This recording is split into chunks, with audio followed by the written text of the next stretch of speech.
Hello, everyone. Welcome to the InterNACHI webinar. I'm Ben Gromyko from InterNACHI. We're going to get started in about a minute or so. So officially, the webinar, this Zoom webinar, starts in about 45 seconds, 30 seconds. So let's get everybody attending. We had a few hundred people register for the webinar. And in this webinar, it's a bit informal. We're going to go through the 2018 flashcards, which is a resource, a great resource in which to help you prepare to take an ICC certification exam, one of the exams called B1, Residential Building Inspector.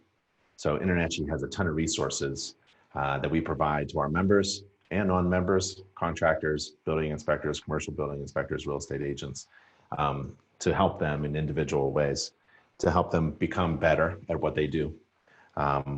Let's see. Just making sure that some logistics here. I can't see you, I can't hear you.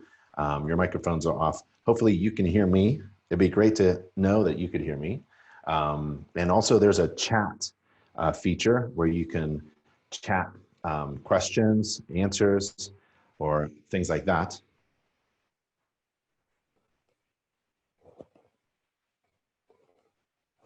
So just taking a look around on my side, making sure everything is working. All right. Thank you, everybody.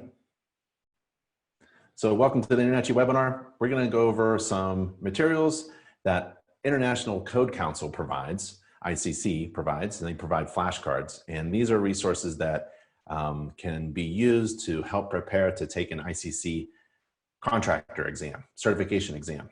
One of them is the B1 exam through ICC. And also they have other resources for the residential building inspector certified through ICC. And these are code books. So if you're a code inspector or a building inspector or even a contractor, these are your friends. And InterNACHI is a home inspector college, has a home inspector college. It's the InterNACHI school. The InterNACHI school at internachi.edu is the only home inspector college, free and online to our members. So what you do is you join InterNACHI, the trade organization, as a member, and you get access, free tuition, free access to the home inspector college. And we train home inspectors, building inspectors, commercial property inspectors, contractors, real estate agents, a whole ton of different types of professionals. And the URL is internachi.edu. So if you're looking to get accredited training, go to our college. And InterNACHI is a home inspector college, but we train other professionals as well. And if you want to become a home inspector, it's the Certified Professional Inspector designation. So through InterNACHI, the InterNACHI school, the home inspector college, you take our accredited, nationally accredited home inspector certificate program, become a graduate, you get the certificate and CEUs and also the certification. And that's the main certification there. InterNACHI is the world's largest trade organization of home inspectors and residential commercial property inspectors and contractors and real estate agents. And if you wanted more resources for contractors, just go to nachi.org/contractor. And we're gonna get to the flashcards soon, but let me take you there while I have you. nachi.org/contractor. And if you are interested in getting an ICC certification, right, I'll show you how to do that on their website. InterNACHI is an ICC approved preferred education provider, and all of our education is online. So if you already have a certification from ICC, you can take our courses, our free online courses, and there's our certification from ICC. And you can take all of these courses in order to renew your certification, because once you attain an ICC certification, you have to renew it. We also have a home inspection practice test. If you wanted to practice, there's a few thousand questions there. We also have flashcards. So this is the InterNACHI Commercial Code Inspection Exam Prep flashcards, sold through our e-commerce partner, Inspector Outlet. We have a residential code inspection exam flashcard set, sold through Inspector Outlet as well. We have commercial property inspection resources. So if you're inspecting a small pizza shop, a dentist office, or a really big commercial building, we have resources for you as well on how to inspect a commercial building according to standards of practice. I recommend joining CCPIA. That's a big organization, nonprofit organization of certified commercial property inspectors. And here's how you get that ICC exam. You go to their website, ICC exam website, and ICC is a really great partner with InterNACHI. They allow us to use their copyrighted materials and training materials, and we're an education provider. And so to take an exam, you scroll down their exam page and you can type in, let's say, national certification exam, and let's do a building trade, and you do a search. You scroll down again, and the residential building inspector exam, B1, pops up. It gives you the information about the scope. You have to take a 2-hour exam. It's an open book. Those books behind me right there is a good resource, but also, again, InterNACHI provides online resources for you, and you can buy the code book, and there's an outline for what's on the exam. Some of it is about code administration, and then there's some building planning, and it scrolls down to footing and foundations. So we're gonna go over the flashcards, which help you prepare for the first 2 sections. And we'll go over about 100 and so flashcards. In this ICC flashcard deck, I don't know how many flashcards there are, but we're gonna go over this portion today. Should be kind of fun. Oh, and then, so that's the exam materials, resources like the code books and what we're doing here today. And then you can take the exam online. So the ICC examination system is proctored and online, and you can just prepare to take the exam using resources. And InterNACHI is a great resource to help you take that ICC exam if that's your goal. Again, that's at nachi.org/contractor. All right, let's go through some flashcards. Everyone can see me and hear me. That's great. Thanks, Ron from Georgia. Awesome. Todd, Scott, Tony, John, Carl. Okay. So these flashcards were developed in relationship to the IRC code book. And actually, all of InterNACHI's courses, online courses of our Home Inspector College, InterNACHI School, internachi.edu, they're also based upon code and standard. And ICC, International Code Council, is a fantastic corporation that publishes the standards by which we use and develop and refer to our curriculum is based upon that. And every time there's an iteration, a new update to the IRC codes or ICC code books, we review and revise our entire curriculum. So the flashcards is one of those, I would say, informal ways of assessing and quickly assessing in kind of a fun way your knowledge about the code. So let's get right into it, right? So the flashcards, there's a question on the front side and the answer on the back side. So the purpose of this code, the IRC 2018 IRC code, is to establish what kind of requirements to safeguard the public safety, health, and general welfare. So if you'd like to type in an answer, we'll see who answers first, or I'm just gonna go through it and give you the answers, and then we can talk about it if you wanted to. You can also, Ron, no, Greg is correct. It's the minimum. So whenever you talk about a standard in which you practice your profession, right? There's usually a standard of practice. So in commercial, there's an InterNACHI commercial standards of practice for performing an inspection on a commercial building of all sizes and types. There's also a home inspection standards of practice. There's a radon mitigation standards of practice, radon mitigation system standards of practice. There's a radon testing standards of practice. There's a mold, you get it? So, and all those standards are the absolute minimum, the basic minimum. When I perform a home inspection according to the home inspection standards of practice, I exceed the standards often for every client because the standards of practice are the minimum. These are the absolute minimum standards by which you should build a building that's safe and healthy. Where, in any specific case, different sections of the code specify different materials, when there's a difference in the code, methods of construction or other requirements, the most blank shall govern. What shall govern? If there's a difference in the code, like, oh, this height requirement is 44 inches and this height requirement is more difficult. It's 33 inches. It's got to be tighter. It's restrictive. It's the more restrictive. Yeah, stringent. Yep. Or restrictive. So wherever there's a code that says, oh, it can be this big if you want to. I don't know, in general terms.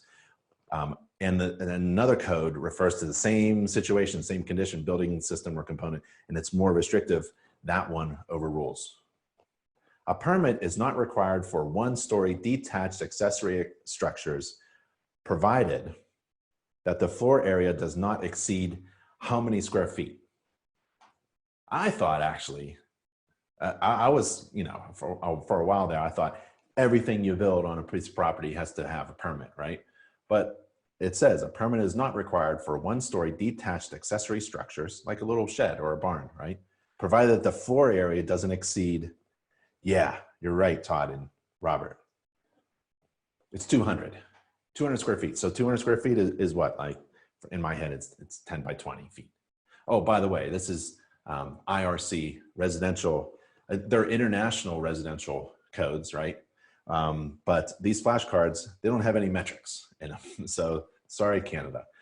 It's all inches and feet and things like that.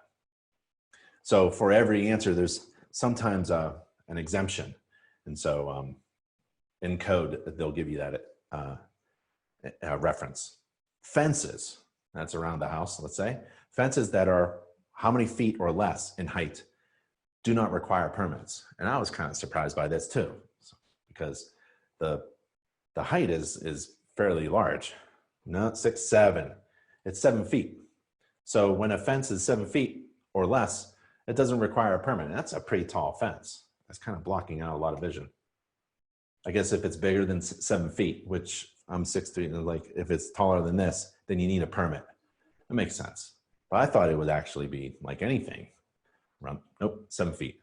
A permit's not required for the replacement of a branch circuit overcurrent device as a breaker of the required capacity in the same location within the panel. So if you swap out a breaker, maybe it's humming or something or hot or I don't know, and you pull it out and put a new one in, do you require a permit? You don't. So it says a permit is not required. We try not to ask questions with a negative in there. So a permit is not required. Is that true or false? It's true.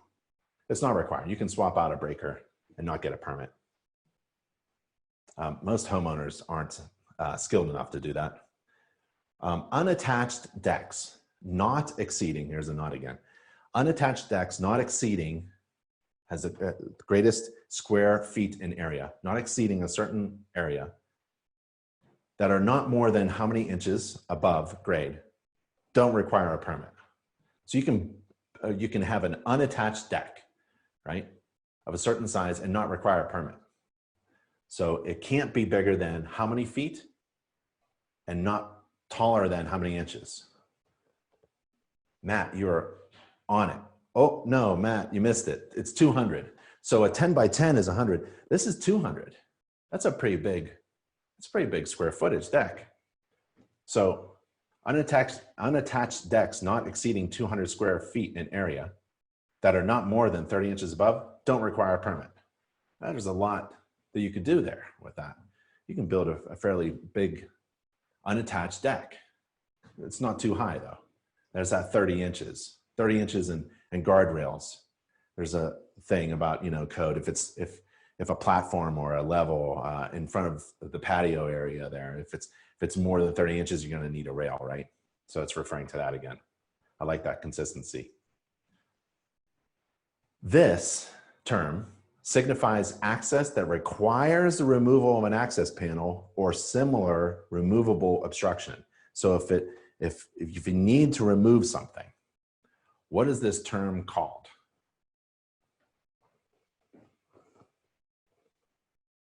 confined space. This is a difficult, so let me just, it's access. So if you say, I have access to let's say the blower fan of the heating system, you know, a gas furnace, there's the burner if it's upflow, and there's the blower fan below, and you pull off the access panel. That's access. I have access to that air filter, let's say. Even though I have to remove a panel, that means access to. So access, or access to this area, attic space in the ceiling, right? It's a panel in the ceiling, or maybe there's some screws or something. I have to remove this panel or just pull it off. If I have to, if accessing this area, this uninhabitable space, right? If I have to access it and I have to remove it, it requires removing a panel or similar removable obstruction, right? A panel, a door, something, that means access to. But we talk about access and readily accessible access, but it just means access to. Ready access to something signifies access without the necessity for removing a panel or similar obstruction. So that's ready access. In the home inspector world, we call it readily accessible. This was readily accessible. You didn't have to remove anything to get to it. Readily accessible is like a doorway that's open without a door. It's just a pathway to get in. It was readily accessible. I didn't have to remove anything to get to it, right? So there's access and ready access. It's kind of interesting. A finished or unfinished habitable space within an attic. What's that called? It could be, it's a habitable space according to what is defined as habitable within an attic, and it's finished or unfinished. What's it called? Well, it's an attic and it's habitable. So a habitable attic is a finished or unfinished habitable space within an attic. That's what you refer to. So if it's a habitable space defined by the terms of what is habitable, certain height requirement, floor, and all that stuff. And if it's finished or unfinished, it's called a habitable space, habitable attic. In home inspection terms, home inspection terminology, the colloquialism is called unfinished attic space. So if it's an unfinished attic space, that's what we usually refer to it. Hot water temperature. This always threw me for a loop for some reason. What's the definition of hot water? Hot water is water at a temperature greater than or equal to, Robert, you're on it. I always thought it was 120. It's 110. So that's hot water.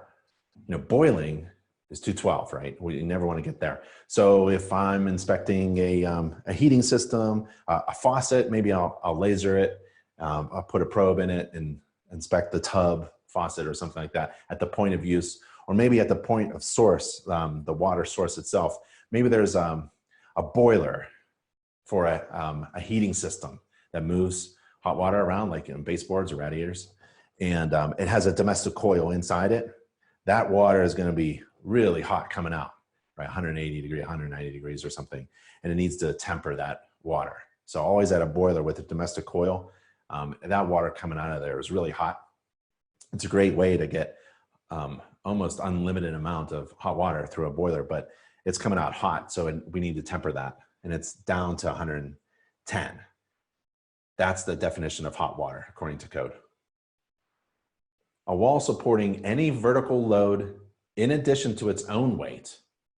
A wall supporting a load, a vertical load, in addition to its own weight is called a, yep, load bearing, load bearing, load bearing. That's everyone's answer on that one. That was good. Load bearing. And that's in section R202, going through the definitions.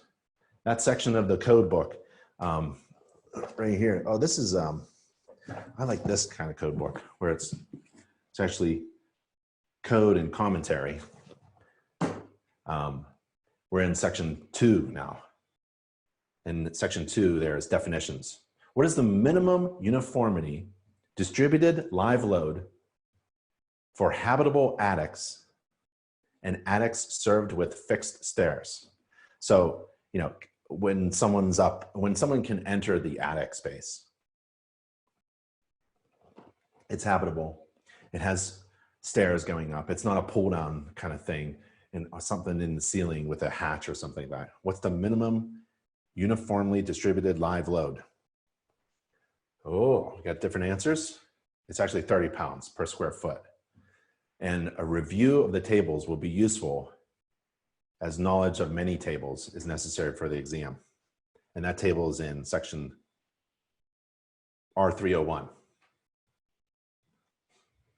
For dwellings with fire sprinkler systems, okay, exterior walls with a fire separation distance less than what feet, how many feet, shall have not less than a 1 hour fire resistance rating with exposure from the outside.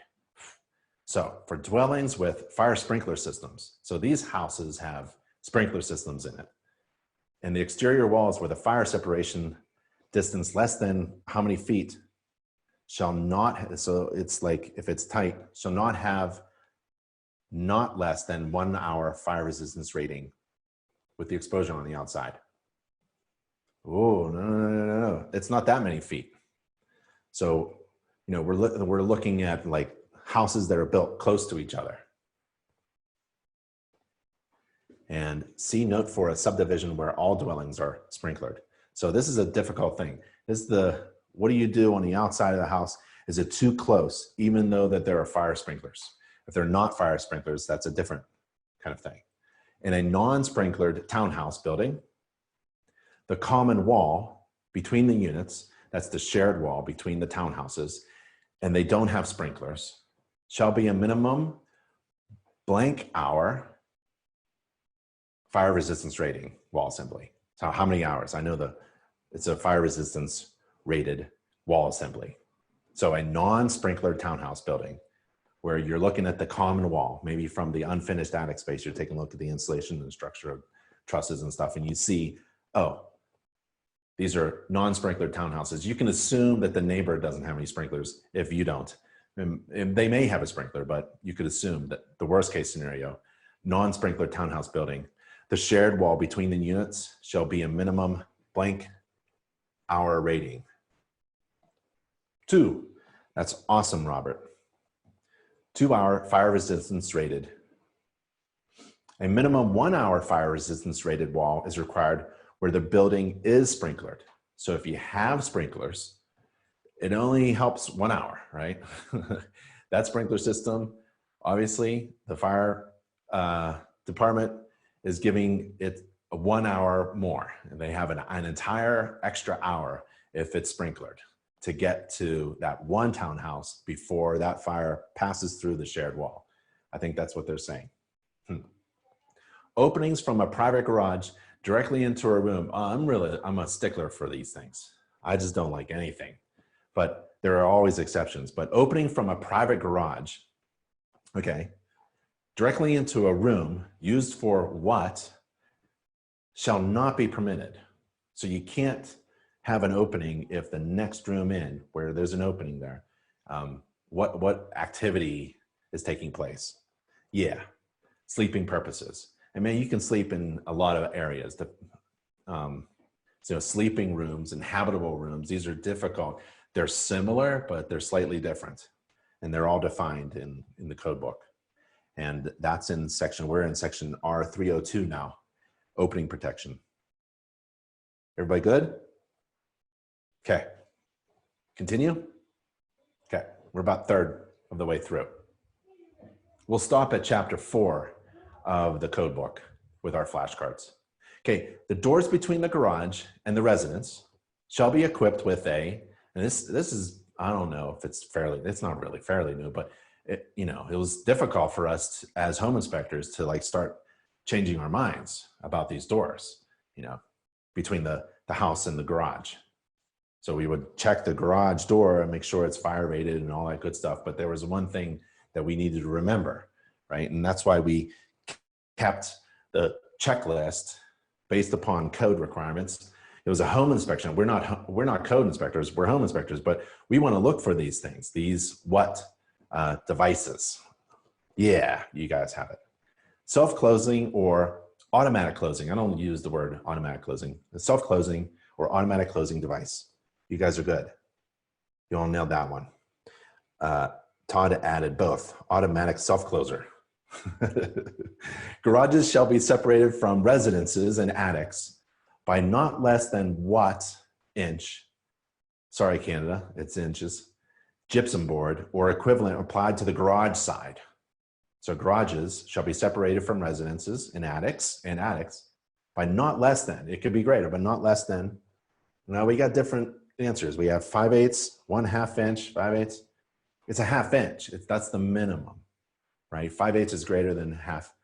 So there's a table, R302.6, about the garage and the house separation. It's fantastic. Once you get that down, you've got it down. So garages, again, shall be separated from the residences and attics by not less than 1/2 inch gypsum board or equivalent applied to the garage side. Enclosed space. I've got this in my house. When I go down to I have a basement. I'm in Colorado. I got a basement.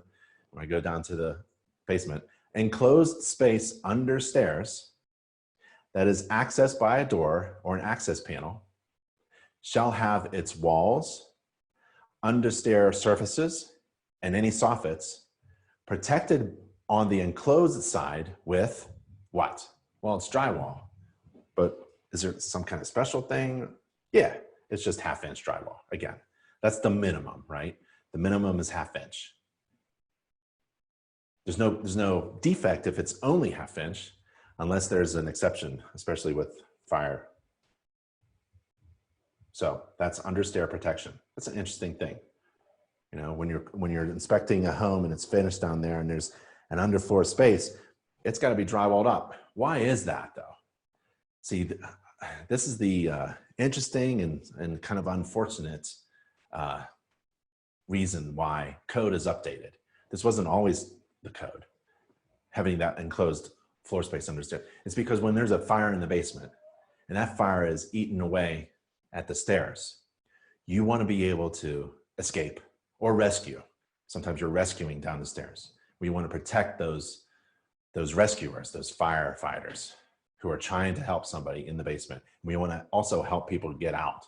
And we don't want those stairs to be the first thing that, you know, a lot of people get hurt. So when code, I respect code so much, especially the fire code, because usually when code improves, it's because somebody unfortunately got hurt. And we improve the code every year. That's why it's important to inspect. If you're just a home inspector, think about code and improvements and why that code has changed. It's really important. If you're a code inspector, you got to inspect the code. In combustible construction, fire blocking, another fire thing, it's all about safety and health, right? And performance and functionality. In combustible construction, fire blocking shall be provided to cut off all concealed draft openings and to form an effective fire barrier between what? What is the one thing that floors, yep, it's stories, yeah, floors, kind of be careful, right? Oh, fire, protect between floors, like living room floor and dining room floor? No, it's like the stories, right? So the stories, and fire goes where? Up. So we want to block that draft areas. How all habitable rooms shall be provided with an aggregate glazing area of not less than blank % of the floor area of such room. So I'm in a habitable room, right? I need a window of a window area of not less than what % of the floor area. It's kind of hard to quickly calculate it, but it's 8%. So there are exceptions to the 8% requirement in relation to what is habitable, a habitable room. But looks like, yeah, a couple of you got it. Carlo Salvador. Bathrooms shall be provided with aggregate glazing area. Bathroom, I'm in a bathroom now. Bathrooms shall, and when it says shall, that means it is absolutely required. It must be there. So bathroom, it's a legal term when it says shall. Bathrooms, it's not optional. right? So if you're going to refer to code and someone's kind of arguing with you and you see the word shall, that there's no like, oh, unless in the code there's an exception. Bathrooms shall be provided with aggregate glazing area and windows of not less than what square feet? And half of that has to be openable. It's 3. It's pretty neat. Not less than 3 square feet. And 3 square feet is difficult for me to imagine. 4 square feet's easy, right? 2 feet by 2 feet. But 3 square feet, so it's kind of like really kind of small. And half of that has to be openable. So see the exception, there's always an exception, where local exhaust system is provided. So if you have an exhaust fan, there's an exception there. Where the air infiltration rate, and I think of a blower door test, where they put that big red thing in the fan and they turn it on and close the doors. Okay. Where the air infiltration rate of a dwelling unit is not more than what air changes per hour where tested, the dwelling unit shall be provided with what kind of mechanical ventilation? So where the air infiltration rate of a dwelling unit is not more than, so it's when it's not more than a certain amount, and that's tight. They're talking about tight. If a house is new and it's been air sealed and it's kind of tight, right? The dwelling unit shall be provided with what kind of mechanical ventilation? We got 5, yeah, Robert, 5 air changes, right? Of not more than 5 air changes per hour. That's kind of tight. 5 air changes per hour. The dwelling unit shall be provided with what kind of mechanical ventilation? Whole house. Whole house. So that's in the mechanical section 15, chapter 15, 1505. And it's also in R303. So we're in the 3rd chapter of the International Residential Code 2018. Dwelling units shall be provided with heating facilities. I don't know why they call it facilities. Capable of maintaining, you know, it's an appliance. It's systems, but we don't say, in the home inspection industry, we don't say facilities. We would say heating systems or heating appliances. Capable or source, capable of maintaining a minimum room temperature of what degrees? And don't ask me what the Celsius is. Required where it's cold, where the window design temperature is below 60 degrees. So where it's cold in cold climates, right? Dwelling units shall be provided with a heating system. So you got to have a heating system in the cold, and you can't have any kind of mobile thing, right? Oh, it's 68 degrees. 65, 72, nope, none of you got it. So it's 68 degrees. And that's measured at a point 3 feet above the floor and 2 feet above from exterior walls in all habitable rooms. I don't know why it's so slow here, but like, you know, because my face is here. Maybe it's because I'm sitting. It has to be comfortable where I'm sitting. I don't know. Or maybe it's right in my waist. Portable space heaters should not be used to achieve this compliance to that section. Habitable rooms, there we are again. Habitable rooms. What is a habitable room? Habitable rooms shall have a floor area of at least how many square feet? If you just imagine it, like you gotta have at least, to be habitable, I don't know, what is it? 65, oh, those are temperatures. 110 square feet, 64 square feet. It's 70 square feet. Kitchens have no minimum area requirements. Kitchens can be really small, tight. Some kitchens are not even very wide, right? Kitchens are kind of strange, but 70 square feet. So real quick, I think of 7 by 10. 7 is a minimum, I think, and 10. 70 square feet.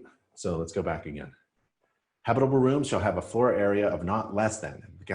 So it can't be a closet. If someone, oh, look at it, and they put a door in a hallway or something, in a coat closet or something, and it's not 70 square feet, it ain't a habitable room. I've had that before. Like, how many homes do you go up in and there's an attic space? It's kind of a slope ceiling, it's low. You open up a door and it's like the floor space is real small. So it's at least in relation just to the floor space, 70 square feet. Habitable rooms, oh, there we are. Habitable rooms shall not be less than blank feet in any horizontal dimension. So this way, horizontal, vertical. So in this way, if I can stretch, I'm like 6 something. Maybe it's that, maybe it's 6 feet. Yeah, you guys have it, guys and gals. Except kitchens. So habitable room shall not be less than, it has to be at least 7 feet in any horizontal dimension. And kitchens, again, is that small thing. Habitable space, hallways and portions of basements containing these spaces shall have a ceiling height of at least what? 7, 7, 7, 7, 7, 7, 7. You guys are good. Bathrooms, toilet rooms, and laundry rooms shall have a minimum ceiling height of what feet, what inches? It's they kind of give it to you. Yeah, Robert. Robert's the first. 6 feet 8 inches. Every dwelling unit shall be provided with a water closet. So funny, water closets. Lavatory and a blank or a blank. Who's the first one? So every dwelling unit, you got to have a water closet, a lavatory, a blank and a blank. What's a water closet? Toilet, lavatory, sink, and a blank or a blank. Right, Tim's got it first. A tub, a bathtub, or shower. You can have one of those. It's okay to have a bathtub, right? It's or bathtub only or shower. So modern homes, you know, we combine them now. Each dwelling unit shall be provided with a kitchen area. Yep. And every kitchen area shall be, and these are shells. So every house has to have a kitchen, and every kitchen has to have a what? Dishwasher. Sink. Yep. Stove. Is it a stove or sink? Evan says stove. It's sink. I'm with Evan. I mean, I think it needs both. I mean, what kind of kitchen is that? It doesn't have a stove. Okay, a clearance of at least how many inches shall be provided at the front of a shower opening? So you get out of the shower, and how many inches do I get? How many feet? Oops, how many feet? Inches do I get? 21, 24. You need 2 feet in front of a shower. Showers, bathtubs with installed shower heads shall be finished with a non-absorbent surface extending to a height of not less than what above the floor. It has to come up like it's a wipe up. I think of cleaning the tiles. How high up does that tile or fiberglass shower wall surround non-absorbent material come up? Is it 4 feet or 5 feet or 6? Has to go all the way up to the ceiling? Not less than what? A lot of guesses. It's 6 feet. Yeah, 4 feet is not enough, Greg, I think. Because 4 feet is what, here? And the shower hits your face. And so, if you're about this tall, the idea is for splash. And if there's a lot of water in a shower, so you don't want that splash hit something that absorbs a material that absorbs water. You'll just have water problems. I think it may be we're growing taller and taller every day. So it may have to go up. Glazing in all fixed and operable panels of swinging, sliding, and bifold doors shall be considered a glazing, the glass. In all fixed and operable panels of swinging, sliding, and bifold doors shall be considered a, yeah, you got it, Robert, hazardous location. There are exceptions for decorative glazing and glazed openings through which a 3-inch diameter sphere cannot pass, but they're all hazardous. The glass is just considered hazardous.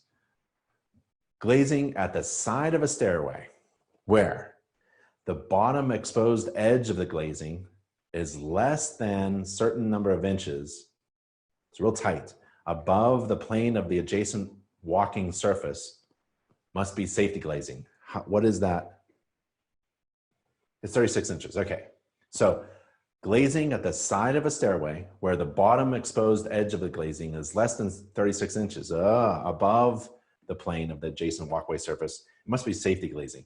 They don't want this to be all hazardous materials here in a hazardous situation right next to the stairway, right? So 36 inches. Awesome. And that's at section R308.4.6, where you have window, glass, glazing, adjacent to the stairs and ramps. Okay, glazing less than what inches above the landing? So you have a landing at the bottom of a stairway. So stairways, landing. Glazing less than how many inches above the landing at the bottom of a stairway and within blank inches of the bottom, tread nosing, must be safety glazing. This is difficult. 36 and 60. 60 inches. Within 60 inches of the bottom tread nosing must be safety glazing. So they really are looking for things coming down and hitting something at the bottom of the landing, right? And it all has to be, boy, I'm very particular when I'm looking for that etching. When I come down in modern homes where they have a lot of glass all over the place and at that big grand stairway on the side of the home, they're going up to the second floor and there's glass at your feet, right? You need that glazing, safety. And there are exceptions. So that's glazing adjacent to the bottom of the stair landing. The garage floor shall be of what kind of material? Concrete. Asphalt.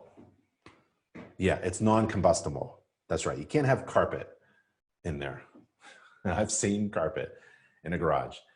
Obviously, they didn't park the car in there and they used it for other purposes. Maybe during the summertime, you open up the garage door. But you know, I had to call it out. You got to get the carpeting out of there if you're going to use it as garage. And it is intended to be a garage, unless they really just finish it, finish it up. Carports shall be open on at least how many sides? Robert says 3. Everyone says 3. Carport, I thought 4 sides. No, at least 2 sides. So carports must be open on at least, that's a minimum, a carport has to have at least 2 sides open. 3 sides is, if you think about it, it's like a lean-to then with a shed roof and lean-to and like 3 sides are open. That's not the minimum. The minimum is 2. So 1 side can be attached to the house. Maybe it's detached, but you have to have at least 2 sides open. Okay. Basements, habitable attics, and every sleeping room shall have at least 1 operable something something and something something. It's difficult. So emergency escape and rescue opening. So let's go back. Basements, habitable attics, and every sleeping room shall have at least 1 operable emergency escape, 1 operable emergency escape, and rescue opening. That's really good. There are exceptions. Where emergency escape and rescue openings are provided, okay, they shall have a seal height of not more than blank inches above the floor. So in my area, again, we're down in the basement. I talked about basements before. Going down into the basement. Remember the enclosed space under the stairs has to be wrapped in 1/2-inch drywall. Where the emergency escape and rescue openings are provided, okay, I'm assuming down in the basement, they shall have a seal height of not more than how many inches above the floor? Well, if it's way above the floor, how's somebody supposed to escape? And how's somebody supposed to come in and rescue, right? So it's got to be down here, and it can't be more than what? Yeah, you all have it. That's really good. 44 inches. Yep. So if it's higher than 44 inches, that's difficult to jump up in there. And that's hazardous to come in and rescue somebody and reach down and then push them up, right? All emergency escape and rescue openings shall have a minimum net clear opening of how many square feet? And a minimum net clear opening height shall be, how tall can it be? Like 10, you can't squeeze in. So it has to be at least this tall. And a minimum clear opening width. So minimum clear opening, let's go back. All emergency escape and rescue openings shall have a minimum net clear opening of how many square feet? Remember the bathroom, 3 square feet? It's hard to imagine. This is a heck of a lot bigger. minimum net clear opening height, and minimum net clear opening width. Okay, I see some answers. Yeah, you guys are on it, but a little, let's see, Robert got it. Looks like Robert. Partially everybody got some answer. So it's 5.7 square feet. That's difficult, again. 5.7, they should have just rounded it off or something. Make it easy. I don't know, what, 6? You know, 2 by 3? Because I can imagine as an inspector, 2 feet by 3 feet, minimum net clear opening, right? And then there's 24 height and 20. No, width. Look at me. I'm 6'3", you know, 250 pounds, and you're only giving me 20 inches. Okay.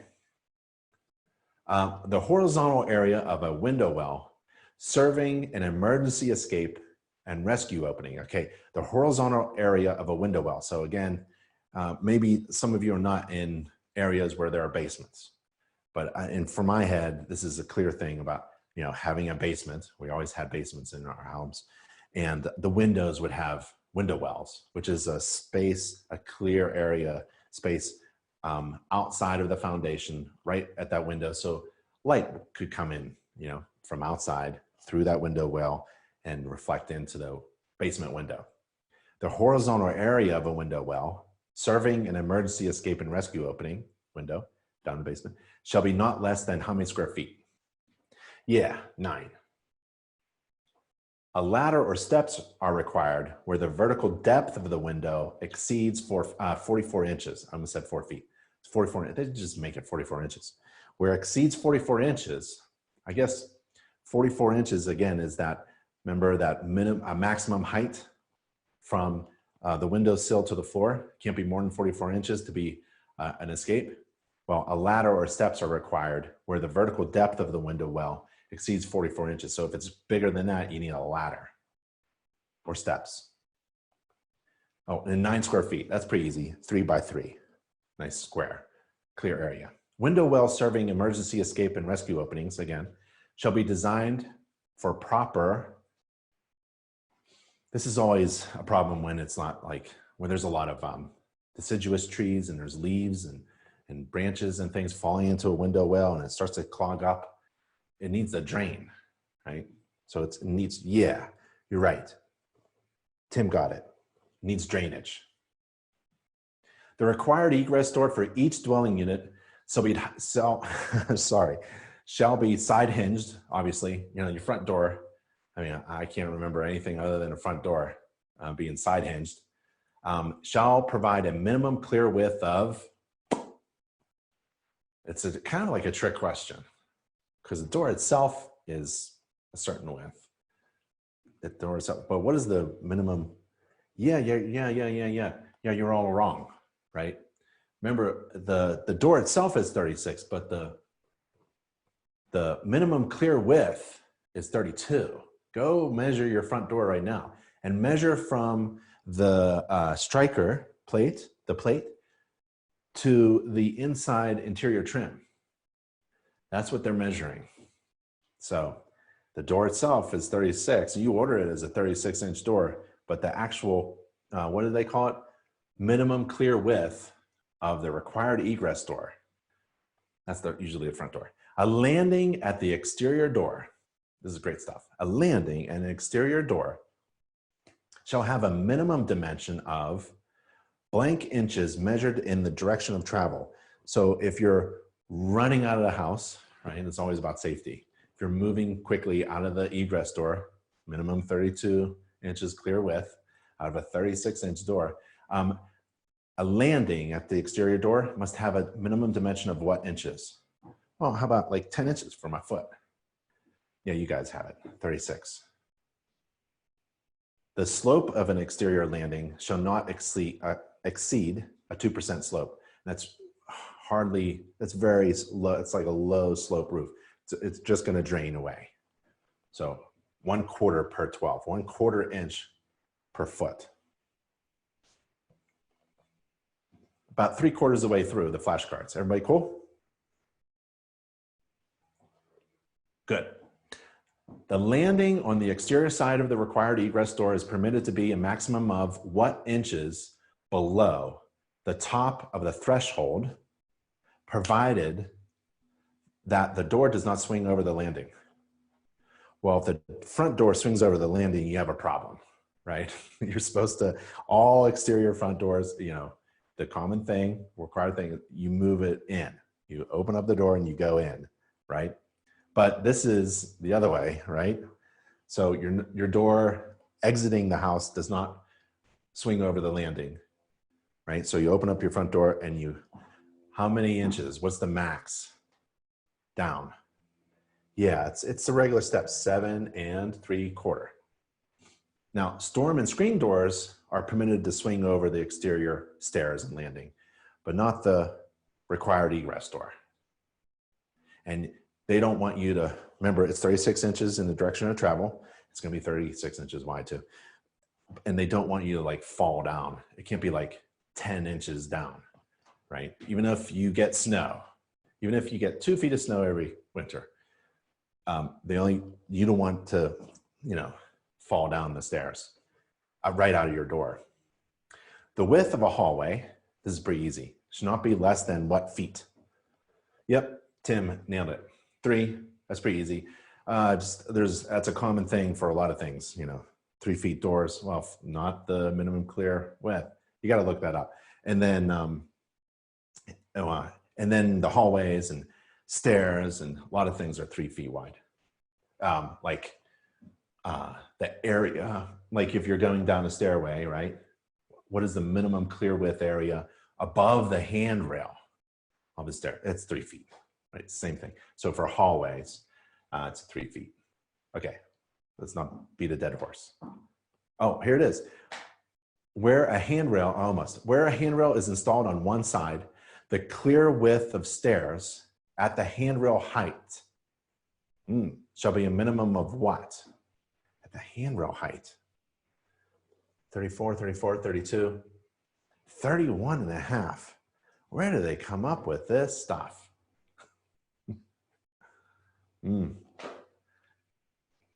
I think it's, if you add, it's 31 and a half, plus there's like a minimum, is it maximum of 1.5 inches around the handrail. So that's what? 31 and a half plus 1.5 is 33. And then another 1.5 inches, 33, 34 and a half. I don't know. Again, like I wish they would just round it off a little bit for us to visualize it. So 31 and a half, where a handrail is installed on one side, the clear width of the stairway at the handrail height must be a minimum of 31 and a half inches. A flight of stairs shall not have a vertical rise larger than what? A flight of stairs shall not have a vertical rise larger than what? Inches. Inches between floor levels or landings. So can I have a stairway that goes, 180 inches, 212 inches high? No, there's a maximum. The flight of stairs shall not have a vertical rise larger than 151 inches. If anybody knows why it's 151, I would really like to know. 151 inches. Dang, Bert, you hit that. That was a good one. Bert's the only one who got that. Okay. There shall be a floor or what at the top and bottom of each stairway. We've talked about it. There shall be a floor or a what at the top and bottom of each stairway. Yeah, landing. You gotta land on something, right? So there is an exception at the top of an interior flight of stairs, including stairs in an enclosed garage. You don't have to have a landing, provided that a door does not swing over the stairs. Okay, so if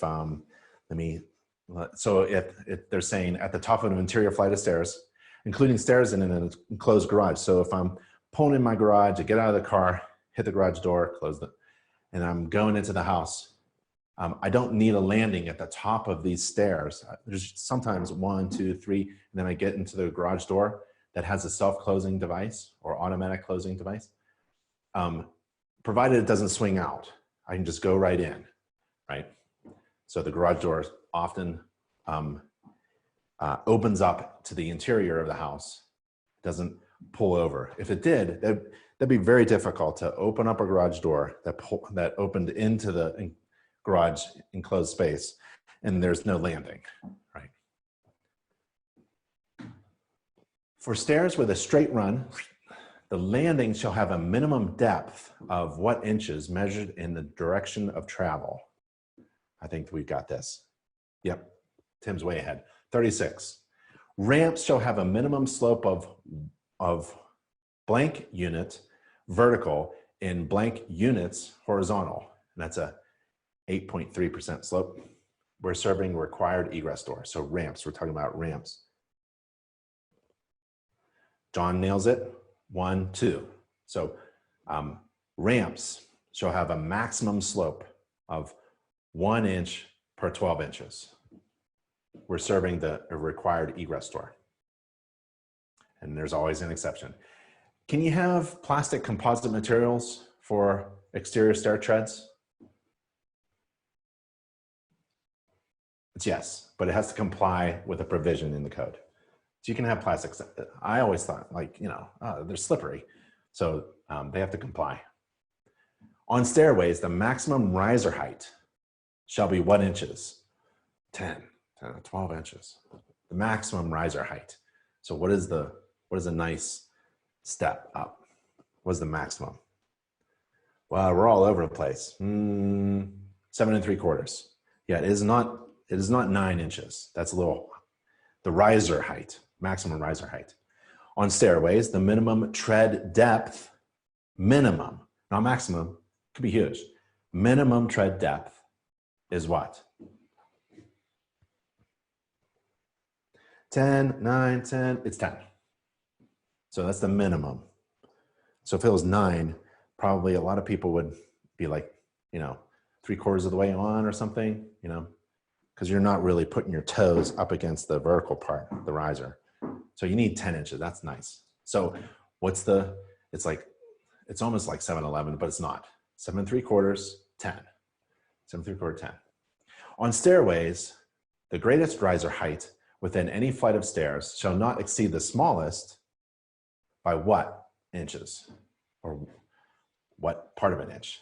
On stairways, the greatest riser height within any flight of stairs shall not exceed the smallest. So, you know, we're not perfect when we're building stairs unless you buy engineered ones already. And they're perfect, usually. You know, you can't have this big variance between steps. You'd be going up and down the steps all messed up. Yeah, that's kind of tight, you know. So 3/8 of an inch, that's from the largest, not from sequentially, right? Any riser height in that flight. If that's the biggest one and you get the smallest one, it can only be a difference between 3/8 of an inch. That's good. On stairways, the greatest tread depth within a flight of stairs should not exceed the smallest by more than what? So you can't have varying tread depths. And you find the largest, and you find the smallest, and it can't vary by more than what? Yeah, it's the same. It's saying it's no different.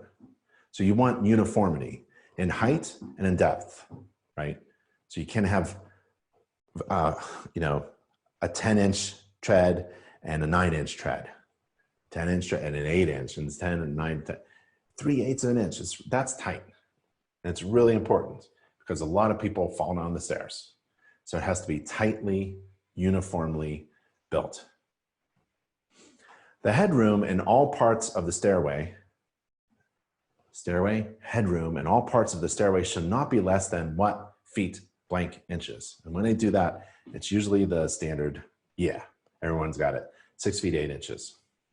Handrail height shall be a minimum of, handrail, okay, handrail height, minimum, 24 inches? No, it's got to be up around here. And a maximum of what? Can't be way too high. You guys are off a little bit. 34, 38. 34, 38, 34, 38, 34, 38, 34, 38, 34, 38. So that's, you know, that's not too, you know, it's got to be in there somewhere. Yep. Handrails adjacent to a wall shall have a space of not less than what inches? Oh, I mentioned this before. 31.5 inches, a handrail. And then how much space do your fingers get, essentially. The handrails adjacent to a wall shall have a space not less than blank inches between the wall and the handrail. Yeah, 1.5 inches. It's not 1.25. Yep, it's 1.5 inches. That's enough room. Open-sided walking surfaces located more than blank inches above the floor or grade, that's usually standard, shall have guards of not less than blank inches in height. So the standard is 30. Whenever you see that, it's usually like 30 inches, or you need a handrail. You can build a deck, but it can't be more than 30 inches above grade, unattached deck. So open-sided walking surfaces located more than what inches above the floor or grade. So that could be inside, attached, or outside, right? Like a poured concrete front porch. It's kind of common in my area. And sometimes the grading slopes away, but the level of that front porch to the grading is a heck of a lot more than 30 inches. Well, you need a handrail. And if you've got a guard, what's the minimum height? So it's 36 inches. A walking surface height is measured vertically to the floor or grade below at any point within 36 inches horizontally to the edge of the open side. So a walking surface height is measured vertically to the floor or grade below at any point within 36 inches horizontally to the edge of the open side. So again, if I'm at the front porch and it's poured concrete and there's a garden in the front there, where do I measure? Is it directly below, or maybe it's 4 feet away or 6 feet away? If it drops away, it's within the first 36 inches. So anywhere in that, if it's greater than 30 inches, you need a guard. Required guards shall not have openings. Required guards shall not have openings from the walking surface to the required guard height that allow the passage of a sphere blank inches in diameter. Home inspectors love this one. I love this one because it's always, there's an argument about, oh, the house was built to code back then. I really don't care, because right now, the safe standard is, right? I don't care when the house was built. House was built today, house was built 50 years ago, right? Historic buildings can be, there's an exception. But if it was built in 1970, right? Well, the idea is to not have a 4-inch sphere pass through the guard. If it's bigger than 4 inches, then the idea is a child's head can get caught in there.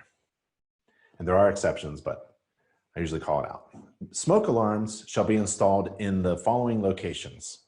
3 locations. Sun, right outside the, and then in the house, right? And on every bedrooms, hallways, basement. That's close. Nick? Smoke alarms shall be installed in the following locations. Each story, hallway, sleeping. Evan, bedroom, hallways and kitchen. Yeah, sleeping room, outside sleeping rooms, and on each level. So, Robert, who said that? Who's the first one? Was that Robert?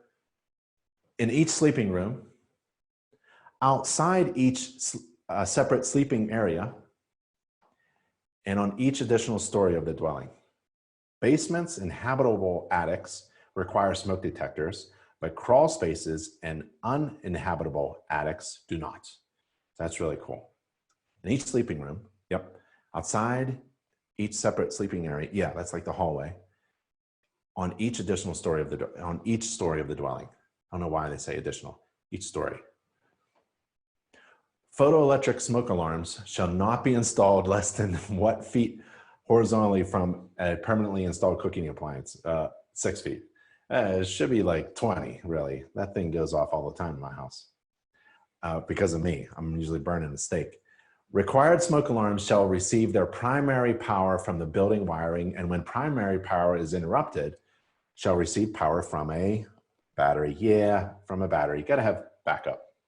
Physical interconnection of smoke alarms is not required where this type of smoke alarms are installed. I have to keep this in mind. It's kind of new. Anybody? Hardware, yeah. The physical, when they're not connected, what are they sometimes? Yeah, listed wireless, that's perfect. Robert, nailed it. All alarms must sound upon activation of one alarm. So when one alarm goes off, they all go off.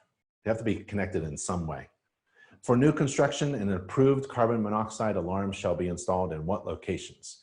For new construction, and that's every home that I inspect as a home inspector, an approved carbon monoxide alarm shall be installed in what locations? This is difficult. So outside each separate sleeping area in the immediate vicinity of the bedrooms. Hallways, right? CO alarms, carbon monoxide alarms, are not required if there are no fuel-fired appliances. That's heating systems, that's stoves, right? And no fireplaces, and no attached garage. So if there's an attached garage, CO. If there's not an attached garage, but a gas stove, CO. There's the word "and" in there.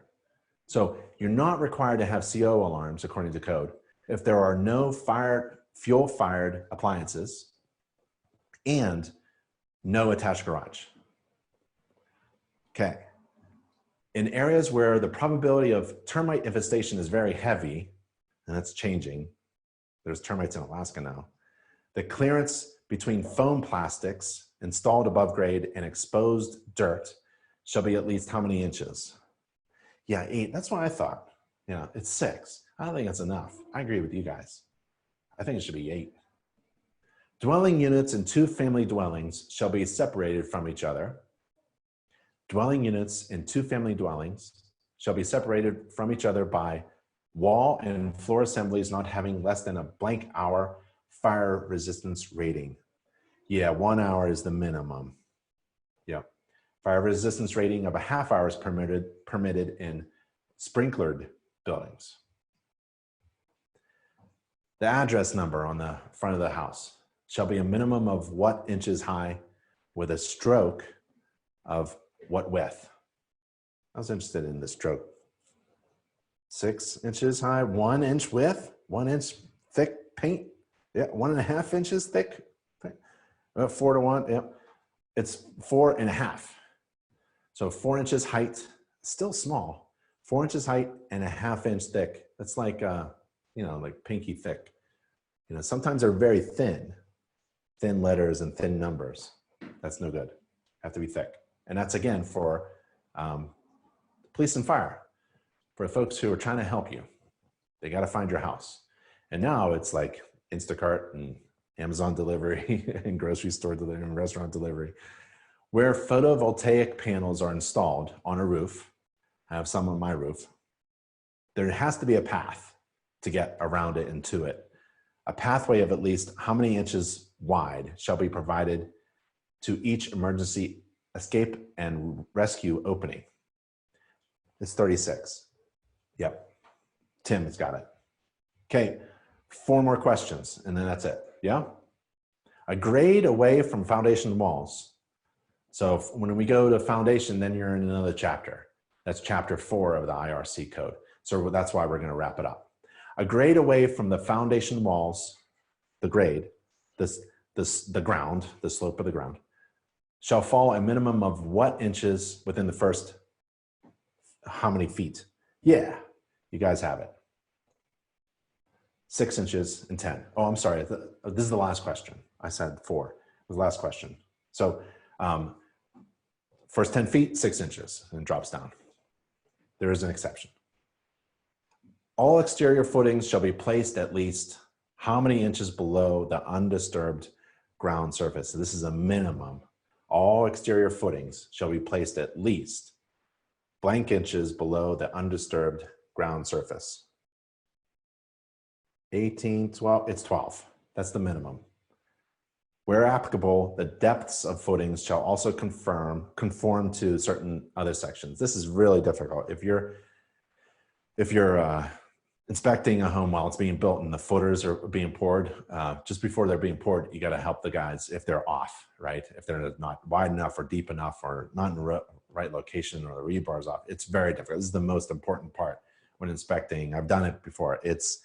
You got to be really code compliant and you got to know the code. And the local authority having jurisdiction, sometimes they drive by, right? So if you're being hired by a bank or a client, the footings are really difficult. So foundations, that's chapter 4 of the IRC. And it's pretty involved and difficult. And we're not going to get to it in this webinar. And that's it. So thanks for attending. Thanks for yelling out answers. I hope you had some fun. It's really cool to go through training resources to help you prepare for an exam if you're going in that direction. And InterNACHI is an ICC preferred education provider, providing various kinds of resources. And we're also helping contractors. We're a trade organization of residential and commercial property inspectors, where we help real estate agents and contractors, electricians, plumbers with their training and CE and renewing their licenses and certifications. So go to nachi.org/contractor right there and to get more information. And remember, if you're going to go to any kind of training organization, make sure it's accredited. And InterNACHI has the InterNACHI School, the only online, free, tuition-free home inspector college in the United States, in the world really. And that's at internachi.edu. I'm Ben Gromyko from InterNACHI. I'll talk to you later. Thank you. Bye. Stay safe and healthy, everybody.